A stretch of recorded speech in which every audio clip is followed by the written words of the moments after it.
এই গরুটা ভাই গত ঈদের 2 দিন আগে আমার কিনা। এই গরুটা আমি একসাথে 6টা গরু কিনছিলাম বলদ। এখনই দেখি এটা বেড়ে বাড়িতে আনার পরে আর কি।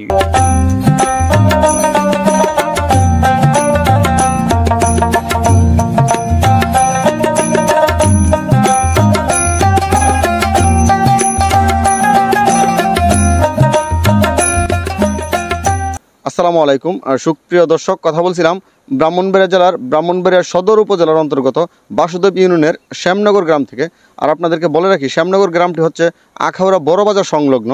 এখানে কিন্তু একদমই সহজে সড়ক পথে আখাউড়া বড়বাজার থেকে শ্যামনগর উপস্থিত হওয়া যায়। আমরা শাহিন ভাইয়ের একটি গরুর খামারে উপস্থিত হয়েছি। এখানে শাহিন ভাই বাণিজ্যিকভাবে কিছু গরু লালন পালন করতেছে, বিশেষ করে কুরবানিকে সামনে রেখে।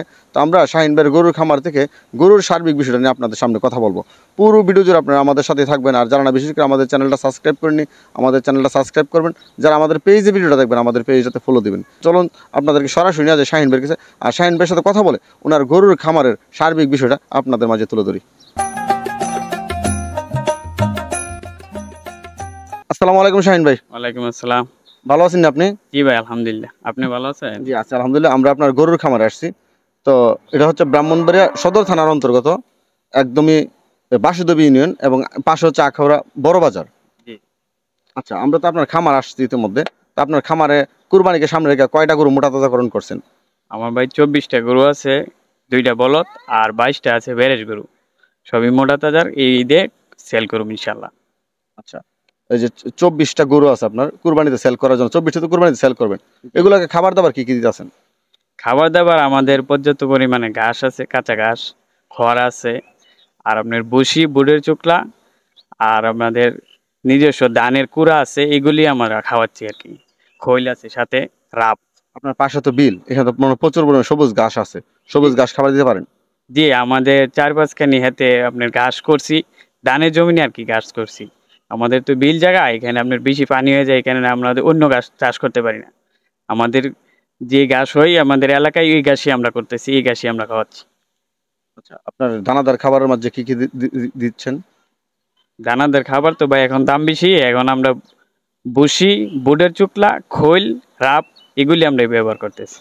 আর অল্প পরিমাণে আপনার এই ফিড জাতীয় খানা দিচ্ছি, একদম অল্প পরিমাণে। কারণ হইলে সব জিনিসের এখন তো দাম বাড়তির কারণে আমরা এখন আপনার ফিড জাতীয় খানাটা একটু কমিয়ে দিছি। কারণ হইলে আপনার ওই খড়, ঘাস, এটির উপরে নির্ভরে আমরা এখন করছি। আচ্ছা, সবুজ ঘাসটা তো পরিমাণ মতো খাবার দিতেছেন, আর দানাদার খাবারটা কম দিতে পারতেছেন, মানে দামের জন্য। যে এখানে রেটটা বাইরে গেছে, তো সরকার যদি কোনো সহযোগিতা করতো আমাদেরকে, তাহলে আমাদের সুযোগ সুবিধা হইতো আর কি। ঠিক আছে, এটা তো আর সরকার করতেছে না।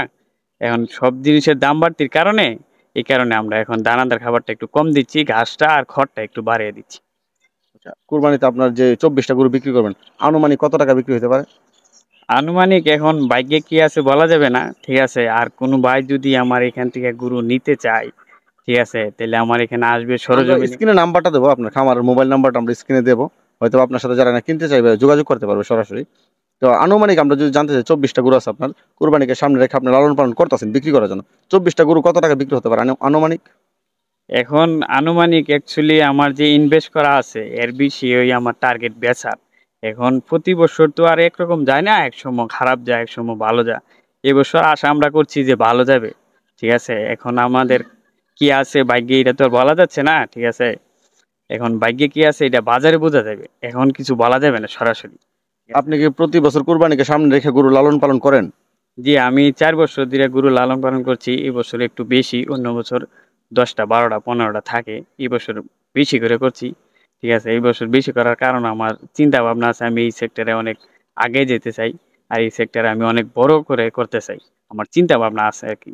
এই কারণে আমি একটা সেট করছি, সামনের বছর আরেকটা সেট করার চিন্তা ভাবনা আছে, যদি এই বছর লাভবান। আচ্ছা ভাই, তাহলে আপনার যে প্রত্যেক বছরে আপনি কুরবানিকে সামনে রেখে গরু লালন পালন করেন, এইবারও আপনি করতেছেন, তো আপনার কি মনে হয় যে এবার লাভবান হবেন? জি, আমার আশা আছে লাভবান হবো। প্রত্যেক বছরই আমার কিছু ভাইয়েরা আছে আমার বাড়ি থেকে গরু নিয়ে যা, তো ওনারা যেই তো আমার থেকে প্রতি বছর নিয়ে, আশা করি এই বছরও নিবে, আরো কিছু ভাইয়েরা আমার কাছে আসবে। কারণ হলো বাড়ি থেকে বেচেরা লাভবান, আর যারা নেয় তারাও লাভবান। ঠিক আছে, আমি প্রতি বছর ইনশাল্লাহ লাভবানই আছি একদম। বলতে চাচ্ছেন যে গ্রাহকদের কাছে আপনার ওইরকম একটা আস্থা তৈরি হয়েছে যে আপনার গরুতে ভেজাল নাই, এবং আপনার গরু যারা কিনছে তারা সন্তুষ্ট। জি ইনশাল্লাহ সন্তুষ্ট, প্রতি বছরই আমার থেকে বাড়ির থেকে আসা নিয়ে আর কি। ঠিক আছে, এই বছরও আমার আশা আছে। আর কোনো ভাই যদি নিতে চায় তাহলে আমার তো নাম্বার দেওয়া থাকবে, নাম্বার দেখা কোনো ভাই যদি আসে, ঈদের 10 দিন আগে থেকে আমার ফার্ম উন্মুক্ত থাকবে, যে কোনো লোক আসলে দেখতে পারবে, এমনকি গরু কিনতে পারবে। আর কোনো ভাই যদি গরু কিনতে চায় যে কিনে আমার এখানে রাখবে, ঈদের আগের দিন পর্যন্ত আমি এই সুযোগ সুবিধা দেব, ওনার বাড়িতে পৌঁছে দিব। এমনকি উনি যদি বলতে চায় যে না আমি এসে নিয়ে যাবো ঈদের আগের দিন, তাও পারবে। এই সুযোগ সুবিধা আমার আছে। আচ্ছা, তাহলে আপনার মানে আপনি বলতে চাচ্ছেন অনেক সময় দেখা যায় গরুকে বিভিন্ন মোটা তাজাকরণ ইনজেকশন পুশ করে অনেক খামারের, এরকম আমরা শুনি। তো আপনার এখানে এরকম কোনো না, কিছু নাই? এরকম কোনো আমাদের এলাকায় নাই।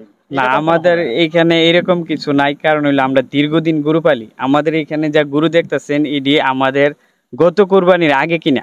ঠিক আছে, অনেকে হয়তো ভাবতে পারে অনেক কিছু, গত কোরবানির আগে কিনা। কারণ হলো 3 মাস 4 মাস যারা গরু পালে তারা মেডিসিন ছাড়া গরু তাজা করতে পারবে কিনা, কারো আমি উদ্দেশ্য করে বলছি না, মানে মেডিসিন ছাড়া তাজা করা সম্ভব না। ঠিক আছে, আর দীর্ঘদিন যারা গরু পালে, 1 বছর 1.5 বছর যারা গরু পালে, তাদের গরু লং টাইম যারা পালে তাদের মেডিসিনের আমি মনে করি দরকার নাই। প্রয়োজন পড়ে না। আপনি বলতে চাচ্ছেন কুরবানিকে সামনে রেখে যারা গরু লালন পালন করে 3 মাস 4 মাস লালন পালন করে, তারা হয়তো অনেক সময় মেডিসিন দেওয়া থাকে। হ্যাঁ। আর যারা না লম্বা সময় গরু লালন পালন করে তারা এরকম করে না।